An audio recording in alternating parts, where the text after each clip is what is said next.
الفصل الثاني عن صفوان بن عسال رضي الله عنه.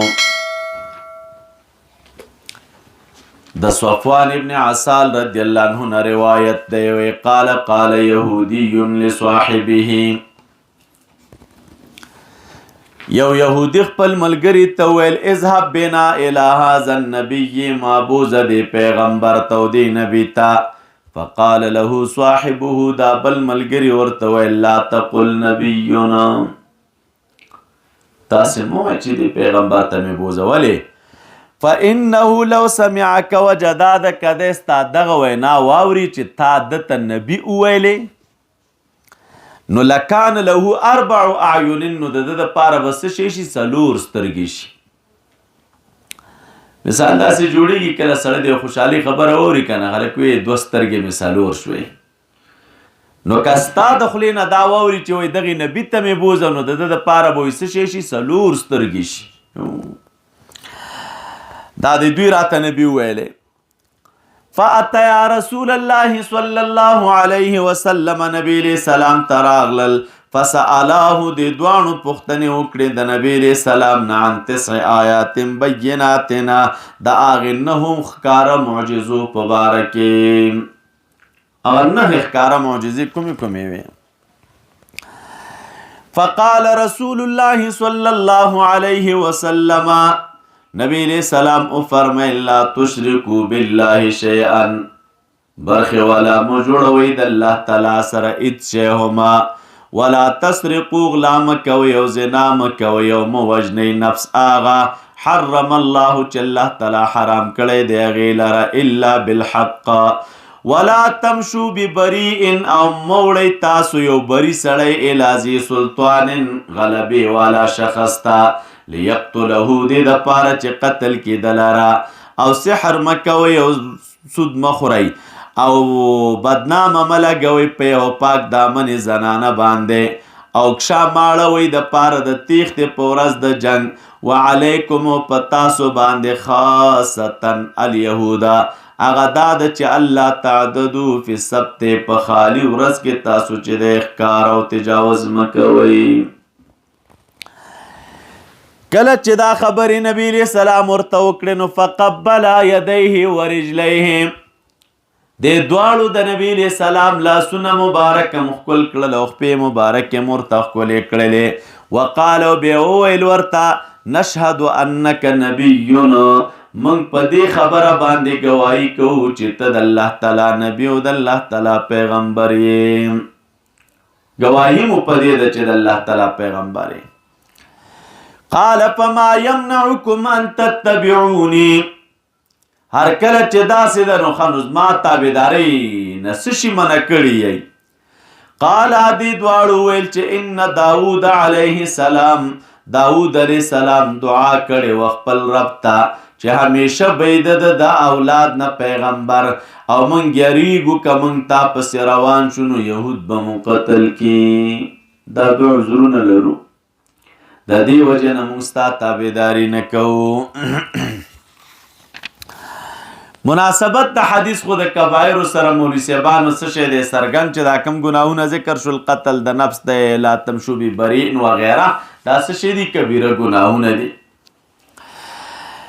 کلمات تراشی راوی د حدیث صفوان ابن عسال رضی الله تعالی عنہ دی، وهو المرادی سکن الکوفه، کوفه کې چې دی اوسېدلی او ژوند یې هلته و. و یو کس د یهودي بل یهودي ته وویل چې اذهب بنا، دا بنا کې باید د مصاحبت دپاره کې منه ته راسره لاړ شه، یا یې د تعدیت دپاره کوي. نو بوزه دغې نبي ته د څه شي دپاره؟ لنسأله عن مسائل، دا تقدیر ورسره ولګوي، دې دپاره مې بوزي چې موږ د څه مسایلو پوښتنه ترې نه وکړو. نو د یو بل ته وویلې چې داسې مه وایه چې انه نبی وجدا ده، که ستا دا وینا دی واوري لکان له 4 اعیننا، معنا دا د ای یسر بقولک هذا النبی سرورا یمد الباصر فیزداد به نورا علی نورنا. وایي دا ستا په وینا باندې به وایي دی دومره زیات خوشحاله شي چې ور نظر کې به څه شی راشي اوږدوالی نظر به پسې تیز شي لکه دوه سترګو والا وي چې د دوه سترګو والا څه شی اصبح یبصر باربعین چې دی د دې لا خاوند چې نظر دی په څلورو سترګو باندې کوي دا سترګې تیزې شي نو همدقه رنګې که دی ستا دا وینا واوري نو ډېر به خوشحاله شي او د خوشحالۍ په وجه باندې به دا باصره نوره موږده شي لکه هم او حزن چې دا نظر څه شی کوي کمزوری کوي نو خوشحالي نظر همداسې تیزوي که نه تاسو فکر کړی په چا باندې چې غمونه او حزنونه ډېر راته وي که نه او دا غریب پکې ګیر وي نو خلک څه وایي ازلمت علیه الهموم ازلمت علیه الدنیا په پلاني سړي باندې غمونو دنیا څه شی کړی دی توره کړی ده وایي غمونو را باندې دا دنیا تکه توره کړې ده نو دنیا غمونه دنیا تورئ نو همدغسې چې دی خوشحالیانې دا نظر څه شی کوي فراخه کوي نو محبوب ته راغله فسألاه امتحانا عن 9 آیات بینات معنی واضحات او آیت علامې ظاهرې ته ویلی کېږي مولي صاحبانو نښه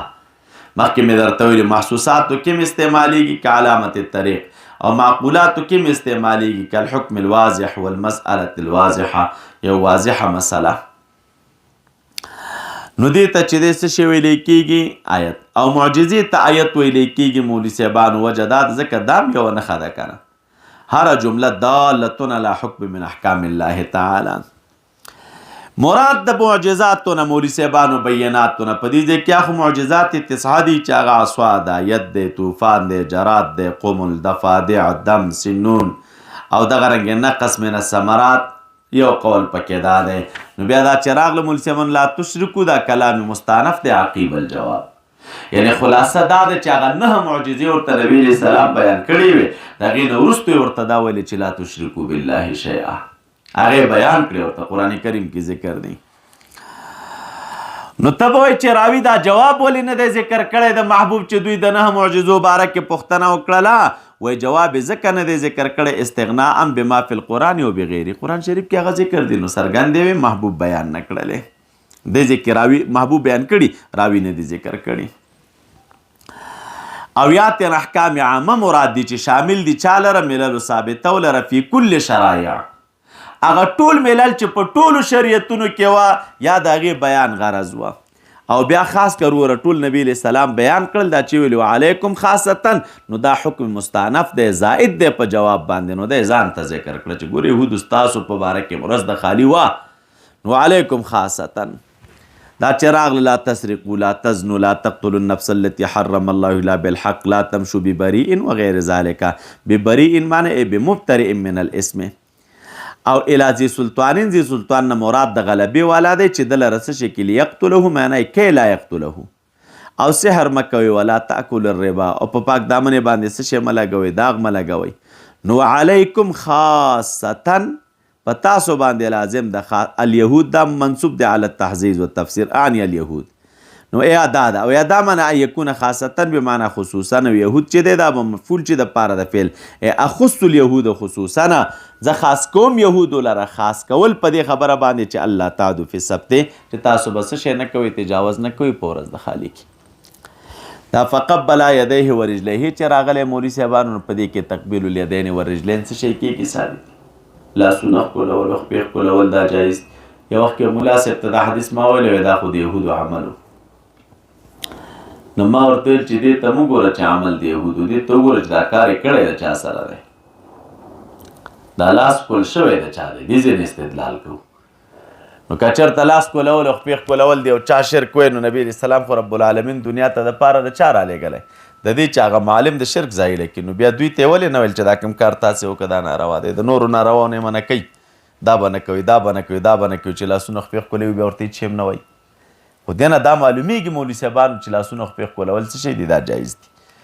هغه ډېر وخت کې که ستاسو پام یې ځینې مولوي صاحبان چې کله دا د لاسونو د خپو ښکلولو مسله ذکر کوي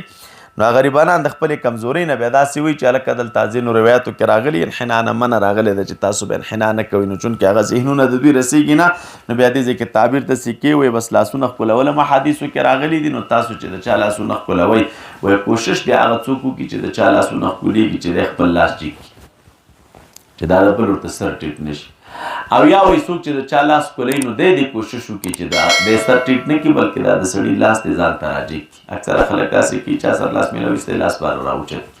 دپاره د ښکلولو. نو ملا صاحب نو زه لاس خو به د چا ښکلی نو جګ به یې کړي نو خپې که ښکلی هغې سره څه کوي. او په روایتو کې خو دواړه راغلي، تقبیل د ید هم راغلی او تقبیل د نو چې د ید او د رجلینو تقبیل دواړه راغلی دی نو دا ځان سره زده کړي. دا لاس او خپو ښکلولو کې چې کومه انحنا راځي دغه انحنا مقصود نه ده. مقصود دلته لاس او خپې ښکلول دي. دا انحنا د دې په ضمن کې راځي. دا انحنا به څه شی نه وي ناجایزه. زمونږ او ستاسو په شریعت کې چې انحنا منع ده نو هغه انحنا منع ده چې کومه انحنا مستقل او بذات وي. یو سړی لاس نه ښکلوي خپې نه ښکلوي او همداسې یو چاته سر ټیټوي نو دا سر ټیټول زمونږ او ستاسو په شریعت کې منع دي. او که یو سړی لاس ښکلوي د چا خپې ښکلوي او د لاس او خپو ښکلولو دپاره کوم انحنا او ټیټېدل راغلل نو دا انحنا او ټیټېدل به منع نه وي. ځکه دې ځای کې دا انحنا مقصود نه دی، مقصود بل شی دی. نو دا انحنا د هغې په ضمن کې راغله. او مثال د دې داسې جوړېږي لکه څوک چې د مځکې نه یو شی راخلي نو هغې پسې کامل ټیټېږي که نه ټیټېږي. نو څوک وایي چې دا ناروا دی ولې لکه دا شی مه راخله ځکه دې کې ټیټېدل راغلل او ټیټېدل منع دي. هېڅوک هم دې ته ناروا نه وایي. ولې غرض دغه دی چې دلته خو د سړي ټیټېدل مقصد نه دی ښکته کېدل، مقصد یې هغه بوټ راخیستل دي یا د ځمکې نه ګیلاس راخیستل دي. نو خو بغیر د ټیټېدو نه کېږي نو ګیلاس راخیستل خو جایز دي نو ځکه دی ګناهګار نه دی. همدقسې په دې لاس ښکلولو خپو ښکلولو کې مولوي صاحبانو مقصود څه شی وي؟ دا ښکته کېدل نه وي، مقصود لاس او خپې ښکلول دي. او دا ټیټېدل هغې ته په چا کې راځي؟ په ضمن کې. نو دا منع نه دي. کار څومره هم ټیټوالی راغی. او یو هغه ټیټېدل دي چې څوک ښکته کېږي بغیر د لاس ښکلولو نه بغیر د خپو ښکلولو نه نو دا زموږ او ستاسو په شریعت کې منع ده. محبوب نه صحابي مبارک پوښتنه کوي اینحني بعضنا لبعض، د الله نبي بعضې زموږ بعضو نورو ته انحنا کوی شو ټیټېدی شو ورته؟ نو فقال الله، نبي علیه السلام ویل چې نه تاسو انحنا نشئ کولی ټیټېدی نشئ. نو انحنا منع ده په هغه صورت کې چې کله بغیر د تقبیل دی. او که کله انحنا د تقبیل په ضمن کې نو دا به څه شی وي؟ منع. او داسې دې هم څوک نه وایي، په دې کې ما بحثونه کړي دي، داسې دې هم څوک نه وایي چې هلکه وایي دا روایت مې یو کس یو وخت ما ته چا ټلیفون کړی و دا مې ورته ویلي دا خو د نبي علیه السلام لاسونه خپې ښکل شوي دي او د عامو خلکو لاسونه خپې ښکلول شرک. نو دا زده کړئ مولوي صاحبانو، یو شی چې شرک وي دا اصول نه دي، اصول دا د ټولو ادیانو یو دي. کفر او شرک چې یو شی پیغمبر ته څه شی او مولوي صاحبانو توحید نو هغه موږ ته هم توحید دی. او که یو شی پیغمبر ته شرک نو هغه موږ ته هم شرک دی. او چې یو شی موږ ته شرک وي هغه پیغمبر ته هم شرک دی. او چې موږ ته توحید وي نو هغه پیغمبر ته هم توحید دی. ځکه دا اصول دي، دا کفر او اسلام، شرک او توحید او اصول د ټولو ادیانو یو دي. په دې کې استثناګانې نشته دي چې یو شی د یو دپاره توحید وي د بل دپاره د شرک وي. داسې کیدی شي چې یو شی د یو چا خصوصیت وي د یو دپاره د جایز وي او د بل دپاره د څه شی وي ناروا. خو داسې نشي کېدلی چې یو شی د یو دپاره توحید وي د بل دپاره د شرک وي. نو د نبي علیه السلام لاسونه خپې مبارک ښکل شوي دي. نو داسې نه ده چې دغه مبارک دپاره جایز و د نور چا دپاره به لاسونه خپې ښکلول څه شی وي؟ دا ناروا. داسې خبرې دي د غریبانانو مزغو کې ډک شوی دی. او نصوص په دې دي. تاسو که دا ګوګل سرچ کوئ یا شامله مکتبه در سره نو هلته کتاب ستاسو مخې ته راځي په نوم د تقبیل الید، تنها تقبیل الید ولیکئ د شامله مکتبه کې مشته کتابونه دي. دنیا اقوال پکې د علماو راجمع کړي تقریبا تر 100 پورې. احادیث پکې دي، آثار د صحابو پکې دي، د تابعینو اقوال پکې دي. دنیا تاسې وګورئ پوره تشفی مو کېږي ورباندې. او دا چې وی ویلې مولوي صاحبانو نشهد انک نبینا انک نبی انک نبی یعنی ته نبی د عربانو نو فما یمنعکم محبوب ورته وایي نو تاسو ما د تابعدارۍ نه څه شي منع کړي؟ نو هېڅ ته یې دروغ شروع کړل. وایي داود علیه السلام دا دعا کړې وه نو دا یو دروغ. او بل دا وایي که موږ ایمان راوړو نو خلک به مو قتل کړي نو دا یې څه شی وه هغه بې غیرتي وه. نو په دې اعتبار باندې چې دی ایمان یې رانه وړه. وعن انس رضی الله عنه قال قال رسول الله صلی الله علیه وسلم، د انس رضی الله تعالی عنہ نه روایت دی نبی علیہ السلام فرمایلی دی ثلاث من اصل الایمان، درې شیان چې دی دا د ایمان اصل دی او د ایمان اساس او بنیاد دی. الکف یو چې دی منع کول د ځان دی من قال لا اله الا الله، دا هغه چا نه چې څوک لا اله الا الله وایي لا تکفره بذنب د گناه په وجه کافر کوما ولا تخرجه من الاسلام بعمل، او د اسلام په وجه د عمل نه مباسه او جهاد به ماضي وي دا هغې ورځې نه چې زه رب العالمین پرې رالیږلی یم تر هغې وخته پورې لا یقاتل آخر هذه الامه چې قتال به وکړي آخر د دغې امت د دجال سره مناسبت څرګند دی د کبایر سره دا کبیره ده چې یو څوک د ګناه په وجه څوک کافر کوي وغیره راوی د حدیث انس رضی الله تعالی عنہ دی نو مخکې مونږ ویلي وه خادم رسول الله صلی الله علیه وسلم د مبارک شهرت باندې وه 10 کاله د محبوب خدمت کړی دا سلاسون چې راغی نو تقدیر ولګوئ سلاسون ای خصالون 3 خصلتونه دي من اصل الایمان ای من اساسه وقاعدته د ایمان اساس د ایمان قاعده د ایمان بنیاد په هغې اساس او قاعدو کې د هغې د دریو تقدیر ولګوئ منها الکف یا منها تقدیر ولګوئ یا تقدیر ولګوئ احداها الکف یو د هغې نه ځان منع کول دي عمن قال لا اله الا الله سمانا ای الامتناع عن التعرض باهل الاسلام چې څوک مسلمانان دي نو هغې ته به تعرض نه کوي سچل به کې لا تکفره نهې ده نه به کافر کې دا بیان دی د پاره د کف هغه ځان به منع کې د دې نه چې نه به کافر کېدل رب ذنبن په ګناه باندې اکفار او تکفیر نسبت د یو د کفر ته بذنبن ایسه والکفر ولو کبیره اگر که کبیره ګناه ولی نه کړي ولیکن د ګناه په وجه به نه وباسي د اسلام نه کافر کې به نه او نه به وباسي دلره من الاسلام بعمل ولو کبیره نو دې کې بیا خلاف د خوارجو د چا د مولوي صاحبانو د معتزله د حدیث ځان سره نوٹ کې دا صراحتا رد دی په خوارجو په معتزله باندې تکفیر د مسلمان باندې کې د ګناه په وجه به د چا نه وباسي د اسلام نه وباسي اگر که ګناه کبیره کړي وي او جهاد چې دی دا به ماضي وي معنا خصلت ثانیه دا د اعتقاد د دې خبرې بساته چې جهاد دا مادوین یا جهاد چې دی دا من اصل الایمان نه د اصل د ایمان نه دی او دا به ماضي وي معنا نافذ به یو جاری به مستمر به دا هغې ورځې نه چې زه رب العالمین پرې رالیږلی یم دا منځ بعثني الله سره تقدیر ولګوئ منځ بعثني الله الی المدینه ولې مکه مکرمه کې خو بعثت او جهاد او یا تقدیر ولګوئ منځ بعثني الله معنا دا دی ای منځ بعثني الله بالجهاد د کوم وخت نه چې رب العالمین زه په جهاد مبعوث کړی یم یعنی د جهاد امر راته شوی دی نو د هغې وخت نه په دې مکلف یم صحیح شوه او یا تقدیر داسې ولګوئ اول مدت نفاذ الجهاد علما لیکي او وایي اول مدت نفاذ الجهاد هغه کومه ده زمان بعثني الله تعالی هغه زمانه چې زه پې رب العالمین نامبعوث کړی یم تر دې پورې الی ان یقاتل آخر هذه الامه عمرات د امت نه امت اجابت دی چې هغه عیسی علیه السلام د امام مهدي صاحب دی دوی به قتال کوي د دجال سره او وبعد قتل الدجال نو لا یکون الجهاد باقیا جهاد به بیا څه شی نه وي اما على ياجوج وماجوج فعل عدم القدرة والطاقة عليهم وعند ذلك لا وجوب عليهم بنص الآية الأنفال واما بعد اهلاك الله تعالى اياهم نو په مقدس مکه بسو کافر پاتې نشي ما دام عیسی علیه السلام حیا فی الارض چې ترسو پورې هغه مبارک په مځکه کې ژوندی وي لا یبطله جور جائرنا نه باطلی معنی لا یسقط الجهاد نه ساقط جهاد لره کون د امام ظالم یا عادل ولا عدل عادل نو دا صفت د ماضی شي یا خبر بعد خبر شه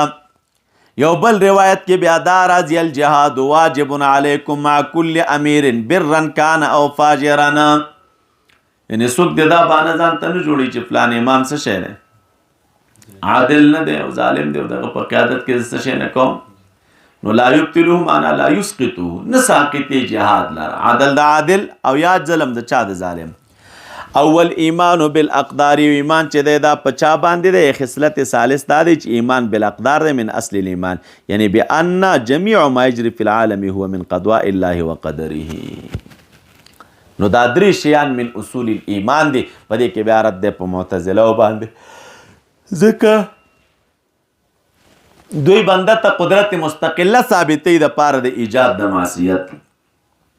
معتزله وایي چې دا ګون بنده چې د ایجاد د معصیت کې په خپل قدرت مستقله سره نو دا ثابتې نو په غي باندې رد دی.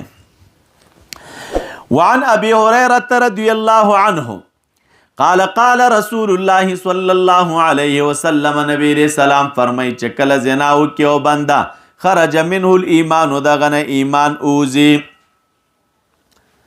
فکان فوق راسه نو دا د سر د پاسه په شان ته د ذلیوي فاذا خرج من ذلك العمل رجع اليه الايمان بیرته ورته ایمان را واپس شي. دا اذا زنا معنا څه شي ده؟ اذا اخذ وشرع في الزنا اعاذنا الله. خرج منه الايمان ددن ایمان اوزي نو هغه نور د ایمان او کمال د ایمان یا هغه اعظم شعبه د ایمان چې هغه حیا ده. مکمل والحیاء شعبه من الايمان. او یا علماء کرام لیکي دا من باب التغلیظ ده یا نور د ایمان ته نه اوزي یا یو شعبه د ایمان ته نه اوزي یا من باب التغلیظ شه. تورپشتی صاحب موی چازا من باب زجر و تهدید دا د باب د زجر او د تهدید نه ده. نو د ایمان د پاسه چې ده که ذلت ذلت چاته اول صحابت اغا اول ورز تذلو یعنی اشاره د دې ته اعلان نه هو ان خالف حکم الايمان فانه تحت ذله لا يزول عن حكم الايمان ولا يرتفع عنه اسمه. نو فاذا خرج من ذلك العمل چې دغه عمل نه دی اوزي په توبه سره نو رجع الیه الايمان ایمان ورته شي را واپس شي چې هغه کمال دی ایمان دی بیرته ورته راشي. که په دې حالت کې د مبتلا وي نو هغه ایمان کمال دی ایمان دنه چې دی غنفي وي. د داسې نورو ښکلو ویډیوګانو لپاره زموږ د الجامعه دارالاحناف کابل یوټیوب چینل سبسکرایب کړئ.